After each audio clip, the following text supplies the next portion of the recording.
Please welcome Dhaka Bangladesh থেকে পরশ।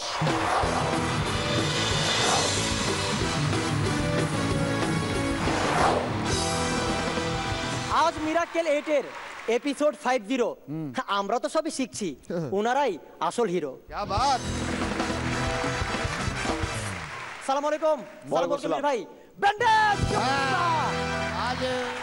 বিজ্ঞানী Thomas Alva Edison বলেছিলেন, কখনো বলো না আমি 99 বার পারিনি, বরং এইটা বলো যে আমি 99 বার নতুন কারণ বের করেছি আমার না পারার। মোরাল অফ দ্য স্টোরি কি? ঘন্টার বিজ্ঞানী পারে না, এটাও ভুল স্বীকার করবে না। তা আমাদের পাতলা কাকা প্রত্যেকদিন অফিসে দেরি করে আসে, তো তার বস বলতেছে, দেখেন আপনি প্রত্যেকদিন অফিসে দেরি করে আসেন, আজকে সত্য কথা বলেন কেন দেরি হয়েছে, মিথ্যা কথা বললে আপনাকে চাকরি থেকে বাদ দিয়ে দেওয়া হবে। স্যার আপনি তো ভালো করে জানেন আমি গাড়ি চালাতে পারি না, প্রত্যেকদিন আমার বউ আমাকে গাড়িতে করে অফিসে নামাই দেওয়া যায়। আজ বিশ্বাস করবেন আমি ঘুম থেকে তাড়াতাড়ি উঠলাম, কিন্তু আমার বউ সে দেরিতে উঠলো। 10 মিনিট স্যার, মাত্র 10 মিনিটের মধ্যে আমার বউ রেডি হয়ে আমাকে গাড়িতে করে রওনা দিল। মাঝ রাস্তায় গাড়ি পাংচার, তারপরে একটা প্লেনে করে আমি অফিসে আসতেছি, হঠাৎ একটা বিশাল ডাইনোসর আমাদের প্লেনটাকে মাইরা 2 ভাগ করে দিল। তারপর সুপারম্যান আইসা আমাকে কোলে কইরা অফিসে নামাই দিয়ে গেল। মিথ্যা কথা বলার আর জায়গা পান না, তাই না? মহিলারা কখনো 10 মিনিটে রেডি হতে পারে? তো আমাদের গিট্টু কাকার বন্ধু সকেট একটা জাদুর কুয়ার পাশ দিয়ে হাইটা যেতেছে, তো তার হাতে ছিল একটা পুরাতন ভাঙাচোরা কলম, তো ওইটা ওই জাদুর কুয়াতে পড়ে গেল। জাদুর কুয়া থেকে একটা জিনি নতুন একটা কলম বের করে বললো, বৎস এটি কি তোর কলম? না আমারটা তো পুরাতন।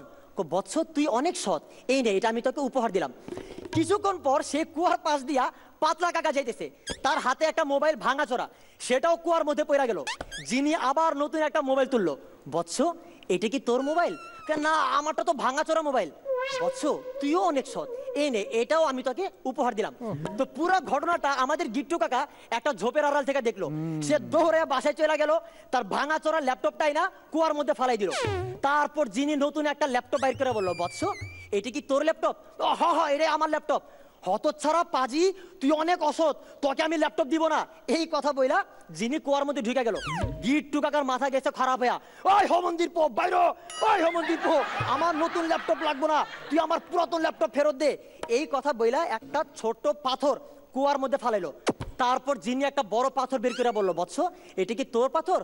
না আমারটা ছোট ছিল, তুই অনেক সৎ, এই নে।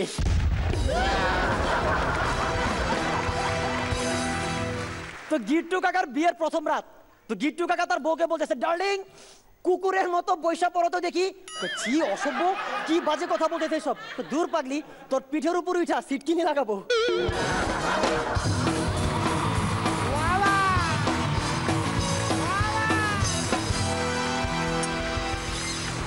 পরান্দা আজকের পারফরমেন্স পরশের একদম ফাইন, আগের মতো। খুব ভালো লেগেছে পরশ, ভীষণ ভালো লেগেছে, প্রত্যেকটা ওয়াজ ভেরি গুড। দারুণ দেখাচ্ছে পরশ, পারফরমেন্স দারুণ হয়েছে, খুব আনন্দ পেয়েছি, খুব মজা পেয়েছি।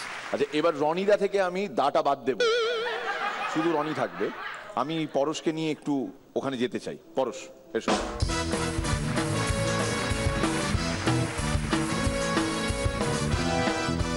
পরশের পারফরমেন্স যারা এই সিজনে দেখছেন তারা অনেকেই বলেছেন, আমাদের কাছে ফিডব্যাক আসে জেনারেলি, তারা বলেন সেটা হচ্ছে যে পরশকে দেখে তাদের দুজনের কথা খুব মনে পড়ে।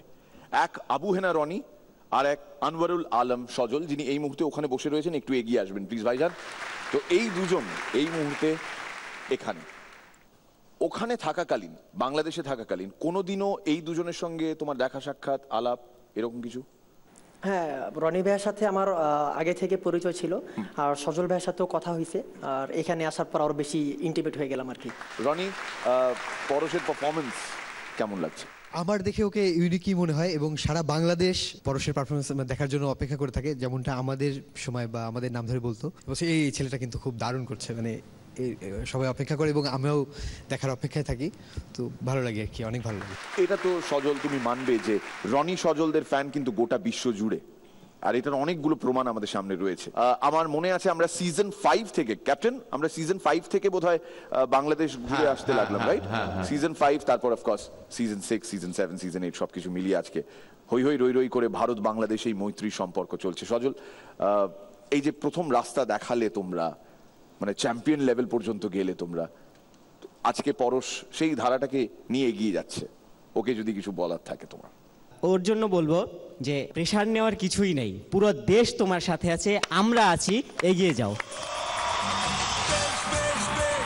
Thank you so much Sajal, thank you Roni, thank you.